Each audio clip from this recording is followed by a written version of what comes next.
So let's run through chapter 8 real quickly, starting with our models and strategies of consumer decision making.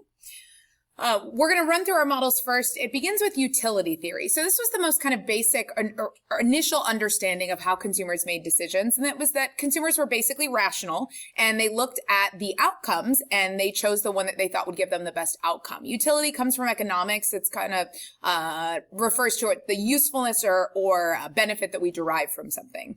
So the understanding under utility theory is that consumers would look at each available item, like for example, a car, and evaluate them on the important variables and choose the best one. Then later we get satisficing.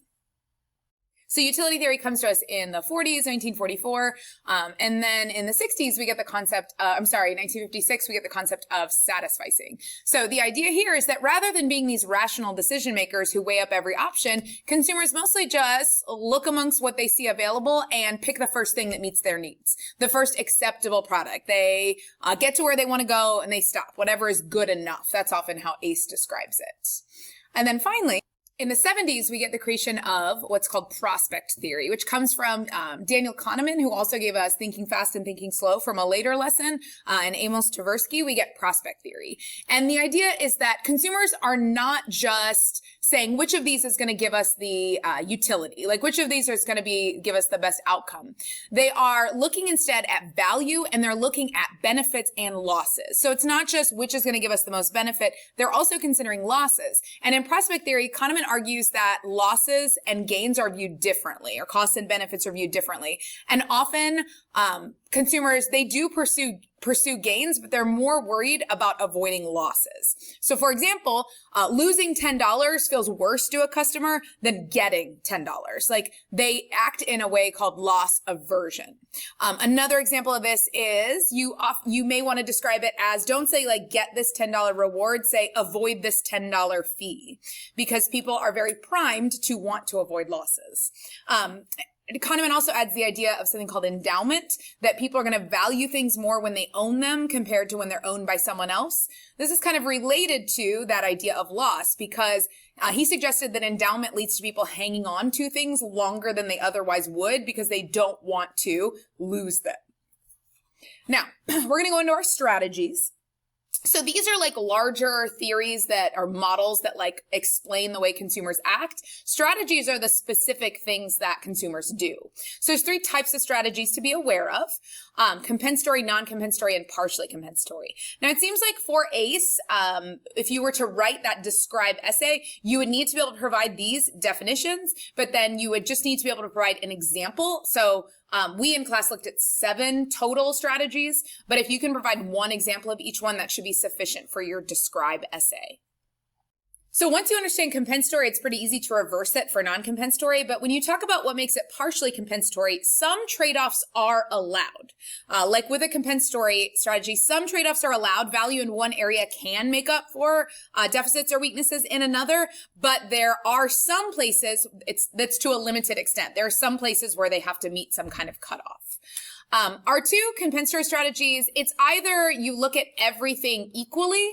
You may remember this example. You look at everything equally and just choose the one that has the most goods, or you can weight them differently. So you can decide, for example, that quality of food, you can decide that's the most important thing, so you could give double weight in your points to this one. But those are your compensatory strategies. Your non-compensatory strategies, which you can see here, these are the 3, is when you are not, there's no makeups allowed. There's no trade-offs allowed. If a product, even if it has a very high value in one attribute, if it fails on one of the more important ones, it gets eliminated. So I don't want to run through these separately, but remind yourself of these and be ready to talk about one of those in your describe essay. And then you've got your partially compensatory strategies. Like I said, remember, we've got a situation where value in one area can make up for deficits in the other, but only to an extent. That's our definition of partially compensatory. It still may have to meet certain minimum criteria. Then we take all this and we apply it in an example study, which was Jadetsky. So remember, Jadetsky was curious about how decision-making strategies would would affect internet shopping. And particularly, there was two kind of things he was looking at. Would the design of the website influence which strategies you used, and would the number of alternatives influence? So you had your 24 participants. They were asked first to read about compensatory versus non-compensatory strategies and take a quiz to make sure they understood it. Then they were either assigned to the CompareNet group or the Django group. They used one of those two websites. CompareNet was designed in such a way as to make it easy for participants to look side by side and evaluate the features side by side. Django did not allow that. So they all chose 4 products, but they used either CompareNet or Django. And then they obviously spoke aloud their processes and decided which one they wanted to buy. So your crucial results from this one, those who used CompareNet used more compensatory strategies, which logically makes sense because if it's easy to make a side-by-side comparison of different features, then you are more likely to use a compensatory strategy because it's easier to look at and make trade-offs if you can see all the salient features. So here's just a quick example of what that might look like. If you allow me to, on one page, see all of the salient features related to these 3 products, there's 3 levels of purchase, then I'm more likely to use those compensatory strategies. On the other hand, he also looked at the number of choices you had. So when they had fewer than 30 alternatives, then they were more likely to use those compensatory strategies.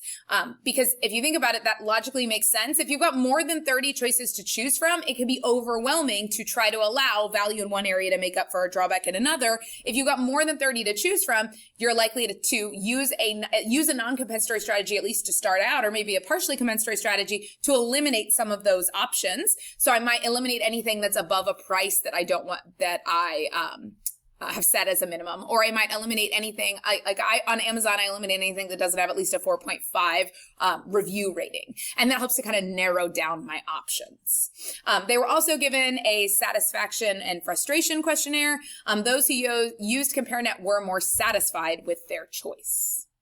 Next, we'll go into our heuristics. Remember what a choice heuristic is. It's a cognitive strategy, a shortcut to make decisions more easily. The 5 that you should be aware of for ACE are these ones. I want to talk really only about anchoring because that's the one people kind of have a hard time with. Anchoring is you have this tendency that this first piece of information you were given, you use that as a reference point. Use that as a reference point. So when this happens all the time on Black Friday, when you're Black Friday shopping on Amazon, you'll go on there and you'll be like, oh my God, it used to be $50 and now it's down to $35. And you're like, that is a deal. I'm going to purchase it because that is a deal. Because I see that the original price was $50 and now it's discounted to $35. So using that $50 as my reference point, it seems like a deal. When in reality, if you had gone on Amazon the week before, it was $35.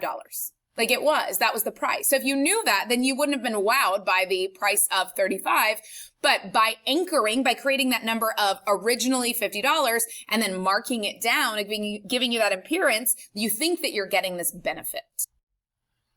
So in one of our example studies, Del Campo wanted to look at how your decision-making style might influence which heuristics you use. So Scott and Bruce created this instrument to identify people's decision-making style. Again, you don't just have one, you get scores in each. So which one do you demonstrate more of? Here's those. You can remember them via RAIDs. And then Del Campo did this study where they polled participants. There were 320. They polled participants from Madrid and Vienna. First, they gave them that questionnaire. That decision-making style instrument to find out what their primary decision-making style was. And then they had them choose some eggs. And remember that each of the egg options, there was also there's a 5th option. There's a stimulus that was just a filler.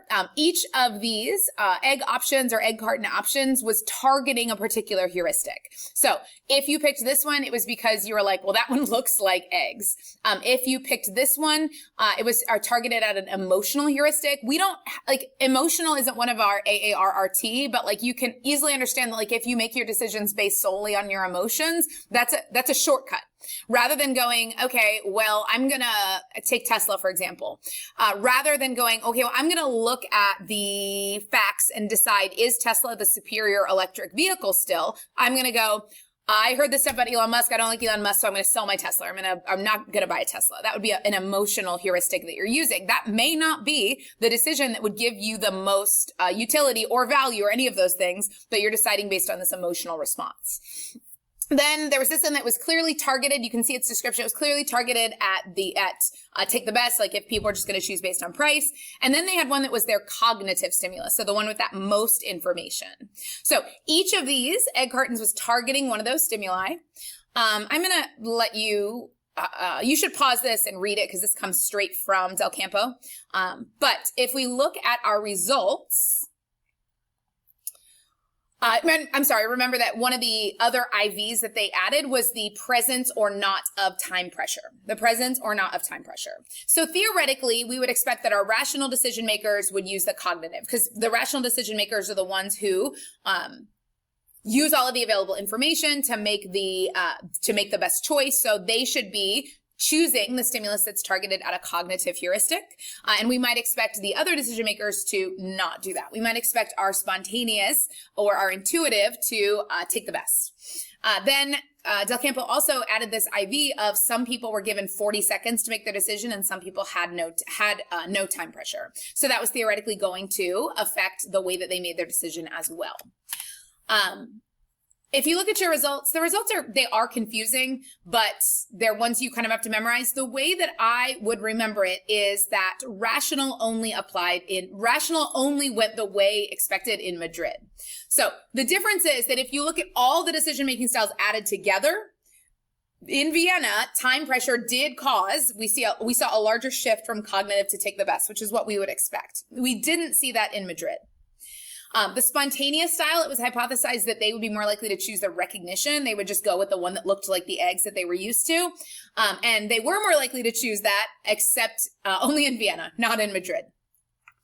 And then, like I said, the rational, remember the special rational rule happens in Madrid. So in Madrid, they did see what they expected to find, that your rational decision makers, when they were under time pressure, did switch from cognitive to Take the Best. We did see this shift, because this is the way it's phrased on like the AICE mark scheme, but like it's inaccurate to say they switched because everyone only did it in time pressure or not time pressure. So it's not like the same participant was switching, but we have a situation where you are more likely to see an increase in Take the Best, but only when they're under time pressure. In Vienna, even the rational people, they use Take the Best more often than cognitive, regardless of time pressure. So in Vienna, we see, okay, well, they're more likely just to take the best. Even their rational decision makers are more likely just to take the best.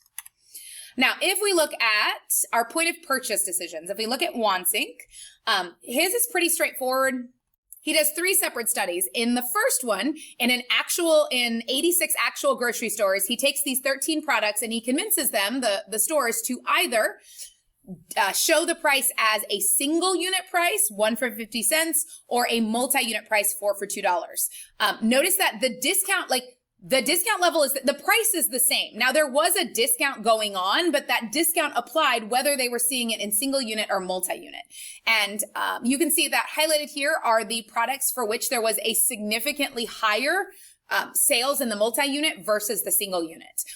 Here, the multi-unit sales were higher than the baseline relative to the single unit, but it wasn't significant. So those ones were not significant. And then we did have that one product where people actually bought more in the single unit versus the multi. But the number to memorize, or the result really to memorize from experiment 1, multi-unit sales were 32% higher than single unit sales. So we see that multi-unit pricing, even with no discount compared to single unit pricing, multi-unit pricing can be a way to get people to spend more.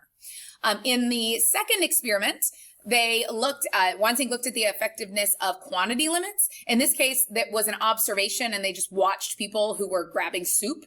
And in the 3 different scenarios, there was either no limit given, a limit of 4 per person, or a limit of 12 per person. And the appeal of quantity limits like this is it can indicate scarcity, and it can indicate that something is a good deal. So by indicating scarcity or that something is a good deal, the idea is that it will prompt people to buy more, and that is what he found. Once you can see the means there, Wansink found that people grabbed more cans of soup when they were given a higher limit, because that high limit is acting as an anchor. Maybe I walked in my walked-in self-generated anchor was 0 soup.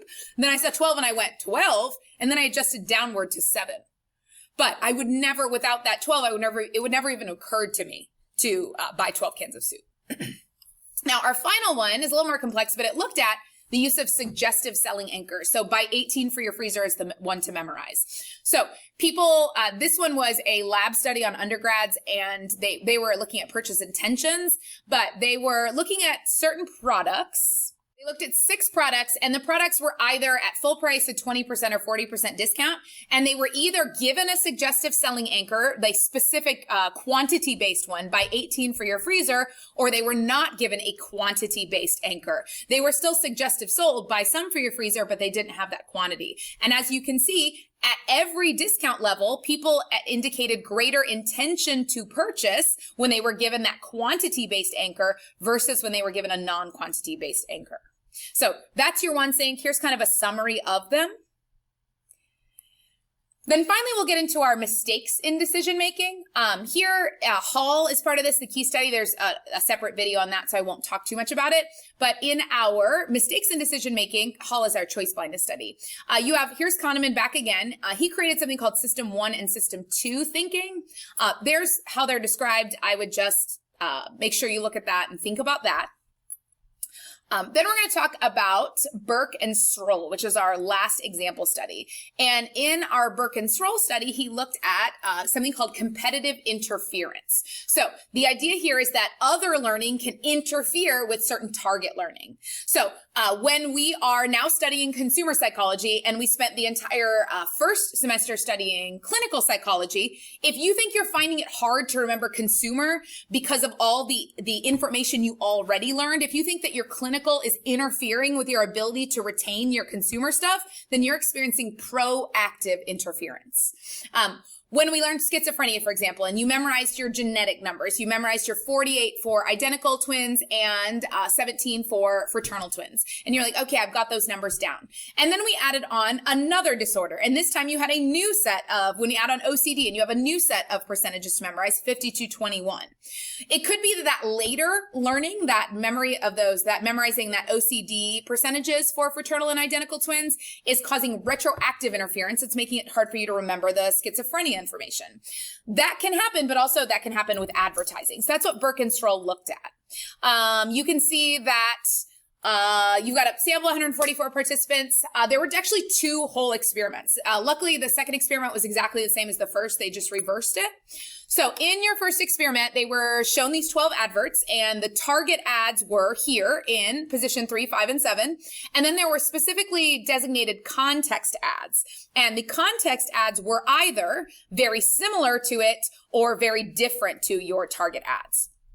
So that was your first IV. Did you see a situation where the context ads were similar or where they were different? And the idea, of course, is that the similar ads will do more interfering with your memory for the target ads. And that was, of course, what was found. So you can see here, the participants who saw a varied product context, so their context ads were very different than their target ads, they remembered more, compared to our people who saw the same product or the same brand. Those people remembered less. You can see that at both of these IPOs, or information processing objectives, it's higher for the varied product context. But we found a mediating factor. Those who were told to rate the ads for whether they were likely to purchase it remembered more than those who were rating just for the ad interest. Theoretically, there's a greater cognitive engagement if you're actually deciding whether you would purchase versus looking at it kind of holistically and just rating it for interest. So the IPO ends up being this important mediating factor. You can see it's actually very similar. Those who are rating for brand purchase likelihood, there was very little difference on how much they remember their cue to recall relative to whether they saw a varied product or similar product. The thing to remember is that those who were rating for intention to purchase remembered twice as much as those who are rating on interest. And recall was lower for the people who saw similar products, especially here in the ad interest value. Recall was lower for those people who saw similar products. So it seems like there was retroactive interference going on. The new learning or the later context adverts interfered with the recall. Now, in the second experiment, he does it the exact same way. He just flips it. So now we have our proactive interference. So the learning that is interfering with our target ads is actually coming before. So here's your setup. Again, it's exactly the same, except that's the reverse. But look at the difference here. One thing that held true was people that saw more varied context ads did remember more. But here we don't see that. We don't see that IPO mediating factor at all. Those who were rating for brand purchase likelihood did remember more if they saw varied products. But if you look at the people that were saw similar products, they actually remembered slightly, though not significantly more, when they were rating for ad interest, and it was virtually the same between the two. So for whatever reason, in our proactive interference, we did not see IPO act as a mediating factor.